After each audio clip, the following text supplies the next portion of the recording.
कौन था भैरव राक्षस जिसका डर 36 कोस दूर तक फैला हुआ था। जब भैरव आता था तो उसके हंसने की डरावनी आवाजें चारों ओर डर का माहौल बना देती थी।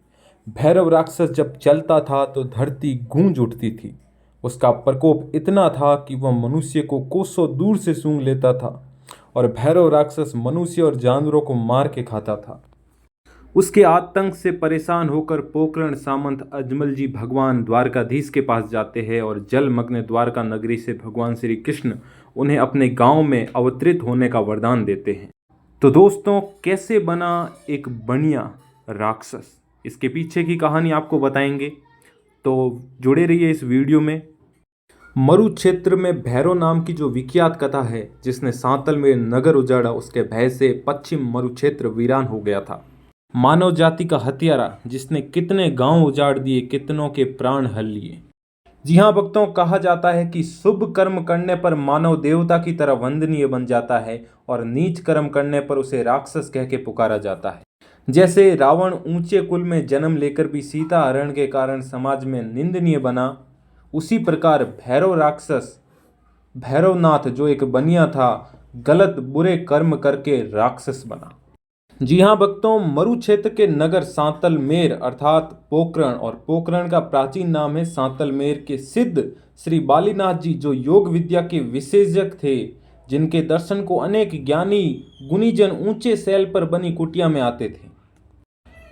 वे योग बल से अनेक अनहोने कार्य करने में सक्षम थे। वहां अनेक साधक साधिकाएं मणि बनाकर रहते थे, जिनकी सेवा आराधना में अनेक लोग लगे रहते थे। ऐसे पोकरण के व्यापारियों ने भैरव को बताया।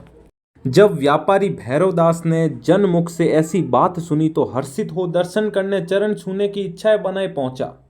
वहां के विशेष गुण देख गुरु बनाने की ठान ली तथा शिष्य बनने हेतु प्रार्थना की। उसने बालीनाथ जी को बताया, मैं सिंध से व्यापारी कार्य हेतु यहाँ आया हूँ। मेरे भाग्य जागे जो आप जैसे महात्मा का दर्शन लाभ मिला। यह बात सब साधक सुन रहे थे। भैरवदास की इच्छा विनय सुनकर गुरुवर ने कहा, मैं तुमको दीक्षा दूंगा, परंतु 2 साल तक संयम साधना की कठिन परीक्षा देनी होगी। गुरु से ऐसा वचन सुनकर भैरव ने 2 बरस संयम साधना में बिताए। संयम साधना में सफल भैरव खुशी मनाने लगा कि अब मैं सिद्धि प्राप्त करूंगा। काम पर विजय से नारद की तरह गर्व करने लगा। भला बुरा सब भूल गया। अब अहंकार का फल भगवान देते हैं, जिसके आगे सब लोग पराधीन हैं।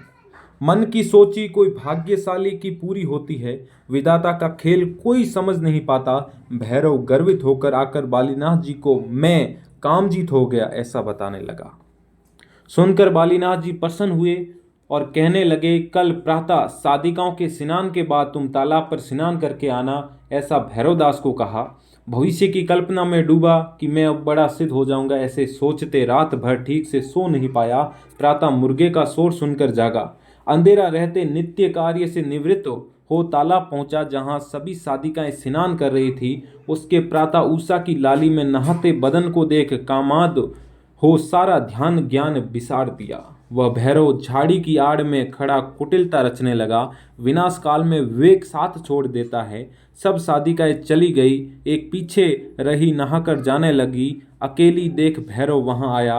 वीरान जगह कोई नहीं था। वहां भैरव का संयम भंग हुआ, कलंक लगाया। रोते हुए साधिका ने जाकर मुनि को ये सारी बात बताई। अपने पर अत्याचार के दुख से आत्महत्या की बात नाथ जी से कही कि मैं समाज को क्या मुंह दिखाऊंगी, ऐसा जीवन से तो मरना अच्छा है। क्रोध से लथपथ बालीनाथ जी ने अपने हाथ में जल भर लिया।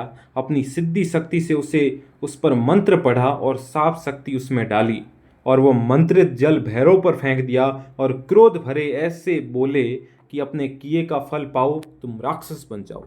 तुम मानव समाज के योग्य नहीं हो। सज्जन के लिए दुष्ट सदा दुख देने वाला होता है। वह मंत्रित जल भैरव पर डाला। उस भैरव का शरीर विकृत हो गया तथा बदन जलने लगा, जिससे वह चिल्लाया।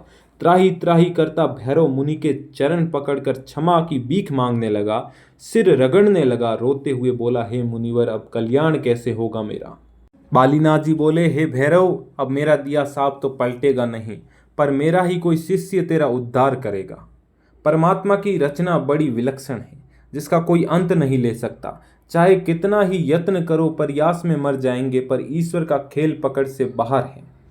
क्या अद्भुत खेल है। कोई धनवान बनने को हर तरह से प्रयास में है, तो कोई धन के कारण ही महादुखी बन गया। अनोखी रचना है जिसमें अब सब उलझे नजर आते हैं।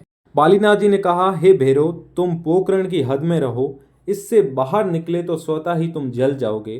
तुम्हारा उद्धार मेरा ही कोई शिष्य करेगा। यह वचन सुनकर भैरव ने विचार और विशाल देह उठकर आश्रम में उपद्रव करने लगा। साधक साधिकाओं के प्राण लेने लगा। अपने प्राण बचाने साधक दौड़ने लगे।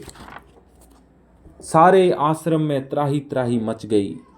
भैरव ने दौड़ रहे अनेकों साधकों के प्राण ले लिए। ऐसा उपद्रव किया, नगर क्षेत्र व आसपास गांव की भूमि उजाड़ वीरान हो गई। भैरव के भय से अनेक लोग अपना घर गांव छोड़कर चले गए। सारा आश्रम वीरान हो गया। दैत्य ने सबको दुखी कर दिया। मुनि का दिया साफ मुनि पर ही भारी पड़ा। और भक्तों, भैरव के आतंक को देखकर अजमाल जी द्वारकाधीश के पास जाते हैं और द्वारकाधीश उन्हें वरदान स्वरूप यह बोलते हैं कि वह उनके नगर में अवतरित होंगे और बाबा रामदेव जी के रूप में भगवान विष्णु स्वयं अवतरित होते हैं। और बाबा रामदेव जी गुरु से सब प्रकार की विद्याएं, वेद, नीति, शब्द, व्याकरण का ज्ञान लेते हैं। और जब वह गेंद दड़ी खेल रहे होते हैं तो उनकी जो गेंद होती है वो आश्रम की तरफ जाके गिर जाती है।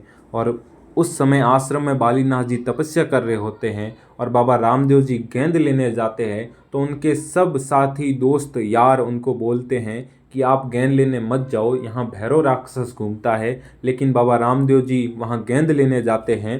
बालीनाथ जी उनको देख लेते हैं कि हे पुत्र, तू यहाँ क्या कर रहा है, यहाँ मत रहे, यहाँ रहेगा तो भैरव राक्षस आ जाएगा और वो तुझे खा जाएगा। और ऐसा कह के बालीनाथ जी उन्हें अपनी कुटिया में एक गूदड़ी के नीचे छिपा लेते हैं।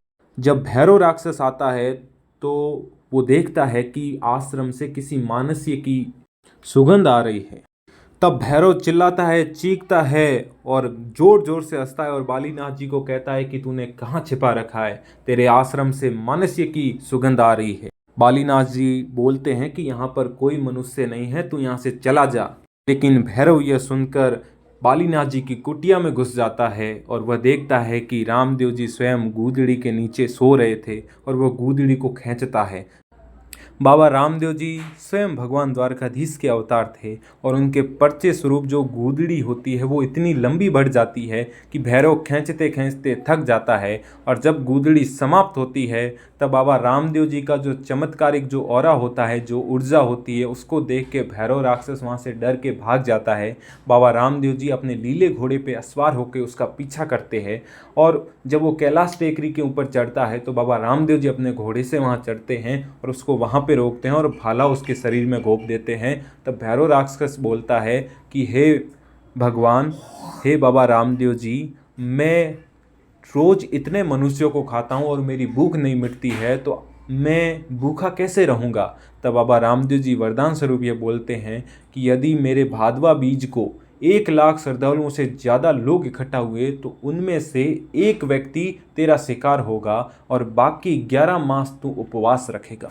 तो दोस्तों, ये थी भैरव राक्षस की कथा। आपको कैसी लगी? यदि ये आपको पसंद आई तो हमें कमेंट के माध्यम से बताइए। हम ऐसी ही कथाएं आपके लिए लाते रहेंगे। जय बाबा रिसा खम्मा घणी।